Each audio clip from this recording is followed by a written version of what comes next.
देव है, बृहस्पति देव है, शुक्र देव है, शनि देव है, 9 ग्रह है, 10 दिक्पाल है, सची पुरंदरा भ्याम नमक आप कहते हैं, कुबेर देव ग्रह है, अग्नि देव है, वायु देव है, वरुण देव है। इससे आगे भी कोई देवता है? हाँ, एगो ब्रह्म बाबा को जोड़ लीजिए, एगो भगवती को जोड़ लीजिए, बनी माई, सोखा बाबा, गोरिया बाबा, और का जोड़िएगा। ये तो 100 को पूर्व नहीं किए लोग। तो सुनो, हम बताते हैं 56 कोटि देवता किसको कहते हैं, कहाँ रहते हैं, बता दें? बता दे कि छोड़ दे? बताइए। बता ही दे जी। उधार है।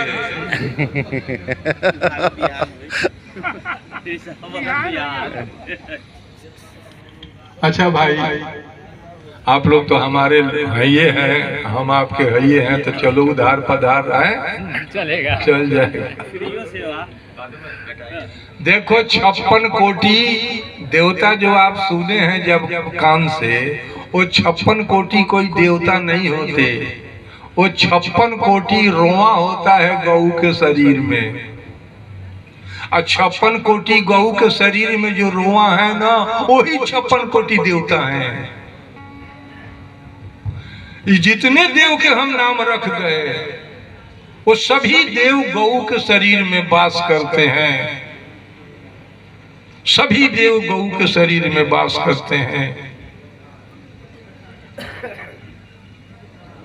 ब्रह्मा जब गौ की सृष्टि करके जो सब देवता के स्थान उसमें देने लगे, सब देवता को स्थापित कर दिए, तो अंत में जो है सो लक्ष्मी जी गई। थोड़ा इनको ही ना था कि हम तो विष्णु भगवान के चरण दबा रहे हैं, थोड़ा लेट करके गई। भाई हमारे कहाँ स्थान मिलेगा गौ के शरीर में? जैसे वरुण देव को गोत में दे दिया गया वगैरह वगैरह, अग्नि देव को, ब्रह्मा विष्णु महेश सब के देवता को जो है सो दे दिया, देवी दुर्गा लोग को दे दिया अंग अंग में वास। लेकिन लक्ष्मी जी बाद में गई, पूछी मैं कहाँ रहूंगी? ब्रह्मा जी कहे कि अब तो जगह नहीं है, सब सीट फूल। बोले ऐसा कैसे होगा, हमारा भी जगह होना चाहिए, कहीं ना कहीं होना ही चाहिए। ब्रह्मा जी का एक जगह तो बाकी है। बोले कौन सा जगह? बोले गोबर। गोबर बोले उसी में रहूंगी, पर रहूंगी गऊ के शरीर में। तो लक्ष्मी के पास दिया गया गोबर में। इसलिए पूजा पाठ में जगजूप में गाय के गोबर है महादेव अंगन लिपाई, लक्ष्मी के वास के लिए हैं। गाय के गोबर महादेव अंगना लिपाई, सुनो हे शिवा शिव के दोहाई। जय हो। इसलिए गाय के गोबर से आंगन घर लीपा जाता। अभी वह गाय के गोबर से लीपा गया, पूजा करना है गौ के। तो उससे दो काम हुआ। एक तो वहां लक्ष्मी के वास हो गए, और दूसरा बोले 1.25 फुट नीचे, 1.25 फुट अगल बगल चारों दिशा में जो घातक कीटाणु है, विज्ञान के माध्यम से जो घातक कीटाणु है, वो कीटाणु का नाश हो गया। गाय के गोबर से लीपते ही वह विषाक्त कीटाणु का नाश हो जाता है, जगह शुद्ध हो जाता है, और लक्ष्मी जी आकर के उसमें वास कर लेती है। इसलिए गाय के गोबर से पूजा पाठ में, जगजूप में, जगशाला या घर या जगह चौका लगाया जाता है, लीपा जाता है। तो आप बताओ भैया, जिस लक्ष्मी के आप इतना पूजा करते हो, उनका वास है गऊ के शरीर में कहाँ? तो गोबर में। वरुण देव के वास उसके गोत में है। एक हम लोग के राम अर्चा कथा है, राम अर्चा जग, जब तक गौ के गोत नहीं लगेगा तब तक कथा ही नहीं होगी, पूजा होगे नहीं करेगी। इतना महत्व है। कौन ऐसा जग है जिसमें गौ के गोत बिना वो जग वैदिक हो जाता हो? नहीं होता है, सब में लगता है। भला ही कहीं पंडित जी न लगावे न मांगे जजमान से तो अलग के बात है, लेकिन सब में लगता है। जितने जानकार पंडित है जरूर गाय के गोत मंगाएंगे। तब ना पंचगप बनेगा। कौन चीज से बनेगा? गाय के गोद, गाय के गोबर, गाय के दूध, गाय के घी, गाय के दही एक जगह मिला लीजिए, पंचगप हो जाएगा। उसको किसी को खिला लीजिए, जजमान को खिलाते पंडित जी, अपने भी खाते हैं, जजमान को भी खिलाते हैं, छिटवा भी देते हैं, होशियार लोग हाथ जोड़ के ले भी लेते हैं। जो जो कोई खा लिया, जिसके शरीर पर वो पंचगप पड़ गया, सारा पाप से वो व्यक्ति मुक्त हो जाता है। ये सामर्थ्य है गौ में, ये सामर्थ्य गौ है। गौ के शरीर के पीठ में रीढ़ जो होता है ना, रीढ़, उसमें जब घाम लगता है ना, तो उसमें सोना के अर्क चूता है, सोना के अर्क छूता है। सोना गाय के रीढ़ में, आप पूछेंगे सोना कहां से आया? ये कोई हम लगा दिए हैं थोड़े, तो सृष्टि से लगी है। इसलिए आप देखे होंगे कितना कड़ा घाम होगा, उसमें गौ को बेला दीजिए, चरेगी, वो हाफेगी नहीं और ठंडा में भागेगी नहीं।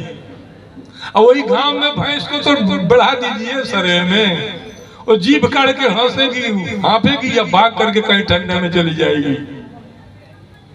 तो भैंस दूसरा चीज है, दही दूध उसके पास भी है, लेकिन वो दूसरी चीज है, उसमें देव का वास नहीं है, इसमें देव का वास है। जितने गौ के पीठ में घाम लगता है, उतने उसके रीढ़ से जो है सो स्वर्ण का अर्क निकलता है। वो अर्क जो है सो जानते हैं कई जगह में जाता है, 3 जगह में।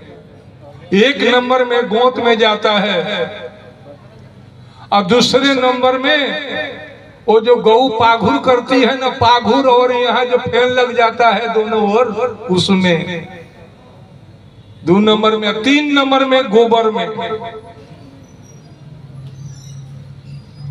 1 नंबर में दूध में, 2 नंबर में गाय के पाघुर करने से जो गाउज फेन बनता है उसमें, 3 नंबर में गोबर में। इसलिए अगर कोई तिलवा वाला, सिंह वाला गाय के दूध अगर पीता है शुरू से अंत तक, पाव भर रोज के रोज, उसको कोई भयंकर बीमारी नहीं हो सकती, नहीं हो सकती, नहीं हो सकती। सर्दी खांसी के बारे में हम नहीं कह रहे हैं, तो होते जाते रहता है, सीजन बदलेगा तो कुछ हो ही जाएगा। लेकिन उसके पास भयंकर बीमारी जो है कभी नहीं होगा। जो तिलवा वाला, सिंह वाला गाय का दूध पाव भर पीता है सालों भर, ना तो उसको शुगर पकड़ेगा, ना उसको ब्लड प्रेशर पकड़ेगा, ना उसको हेपेटाइटिस कथी कहते हैं सो पकड़ेगा, ना कैंसर तो हो ही नहीं सकता है। कोई जानलेवा बीमारी उसके पास जा ही नहीं सकता है, जो पाव भर गाय के दूध पीता है रोज, तिलवा हो और सिंह हो। और जो है शुगर लखन होता है उसका नहीं, वो तो गाय है ये नहीं है, वो तो विदेश का है, जहाँ का है वहाँ का गाय है, अपने भारत का गाय नहीं है। वो वेद लक्षणा नहीं है, उसको वेद लक्षणा नहीं कहेंगे। एक बात और बताऊं, जब जब भगवान धरती पर आते हैं तो गौ माता के लिए आते हैं। पूछिए पंडित जी से, किसके लिए आए थे? बोले विप्र धेनु सुर संत हित। विप्र ब्राह्मण, क्योंकि वो वेद पढ़ते हैं, उनकी रक्षा करना जरूरी है भगवान को। बोले विप्र धेनु माने गौ, विप्र धेनु सुर संत हित। सुर माने देवता, संत माने ये संत भगवान जो धर्म के पुजारी हैं। बोले विप्र धेनु सुर संत हित, लीन मनुज अवतार, निज इच्छा निरमित तनु, श्री माया गुण गोपाल। तो गौ की रक्षा के लिए भगवान प्रात पर ब्रह्म मनुष्य के शरीर धारण करके आकर के गौ चराते हैं, या गोपाल कहलाते हैं। गोपाल, गौ के पालन पोषण करने वाले भगवान हो जाते हैं। यह है गौ का महत्व। गोविंद नाम क्यों पड़ा? गौ की सेवा करने से। गोपाल नाम क्यों पड़ा? गौ के पालन करने से। आज जब शुरू में रावण के अत्याचार से सब देवता लोग गए थे क्षीर सागर में भगवान की स्तुति करने, तो साथ में धरती मैया गौ के रूप धारण करके गई थी देवताओं के साथ में, तब भगवान इनका स्तुति सुने, ना तो नहीं सुनते। क्यों नहीं सुनते? बोले वरदान दिए हो आप, तो भोग कौन भोगेगा? ओम ब्रह्मदेवाय नमः, ओम ब्रह्मदेवाय नमः, ओम ब्रह्मदेवाय नमः। ब्रह्मा जी आ गए, कहा है? बोले हम आपके भजन से तपस्या से बहुत प्रसन्न हैं, बोले हमको वरदान दीजिए। बोले कौन सा वरदान? बोले हमसे कोई न जीते, हम सबको पराजित कर दे। बोले यू तुरंत दाढ़ी दुला दी तो भोगी के महादेव जी की हन गए भस्मासुर। बोले हमको ऐसा वरदान दिए। बोले कैसा? बोले जिसके माथ पर हाथ धरे वही जल के भस्म हो जाए। बोले ये मस्त, ऐसा ही होगा। तो कहा कि पहले आप पर टेस्ट करेंगे। तो टेस्ट करने के लिए खेदा उनको कि आपके माथ पर हाथ रखेंगे, टेस्ट करेंगे कि आप सही वरदान दिए हैं कि गलती दिए हैं, टेस्ट करेंगे। तो महादेव तो सही वरदान दिए थे, लगे भागने। भागते भागते भागते भागते विष्णु भगवान देखे कि महादेव को तो जलाकर भस्म कर देगा ये भस्मासुर। तब मोहिनी रूप धारण करके भगवान आ गए। और मोहिनी रूप देखते ही भस्मासुर लोभा गया कि ये तुम हमसे शादी करो, हम तुमसे शादी करेंगे, तुम्हारी जैसी पत्नी पा करके हम धन हो जाएंगे। भगवान मोहिनी कहे कि हाँ शादी करूंगी, लेकिन हम पहले जैसे जैसे नृत्य करूंगी वैसे वैसे आप करोगे? बोले हाँ कर लेंगे। बोले करो। तो पहले तो कमर पर हाथ रख करके नृत्य की भगवान मोहिनी रूप में, बाद में नृत्य करते करते अपने माथ पर भगवान हाथ रख लिए। वो भस्मासुर अपना हम माथ पर हाथ रखा, जड़ के भस्म हो गए। चतुर सतुर उपाय से नासे न कहते हैं। तो वरदान ये लोग देते हैं, तो भोग तो इन्हीं लोगों को भोगना होगा। इसलिए भगवान नहीं सुनते हैं। जब धरती माता गौ के रूप धारण करके जब गई, संघ गोत अनुधारी, संघ में गोत अनुधारी गई, तब जाकर के भगवान सुने, कहे कि जनि डर पहु मुनि सीध सुरेशा, तुम्हारी लागी धरी हो नरवेशा, तिन कह मैं पूरब बरदीना, ते दशरथ कौशल्या रूपा, कौशल पूरी प्रगट नर भूपा, तिनके गृही अवतरी हो जाई, रघुकुल तिलक सुचारि भाई।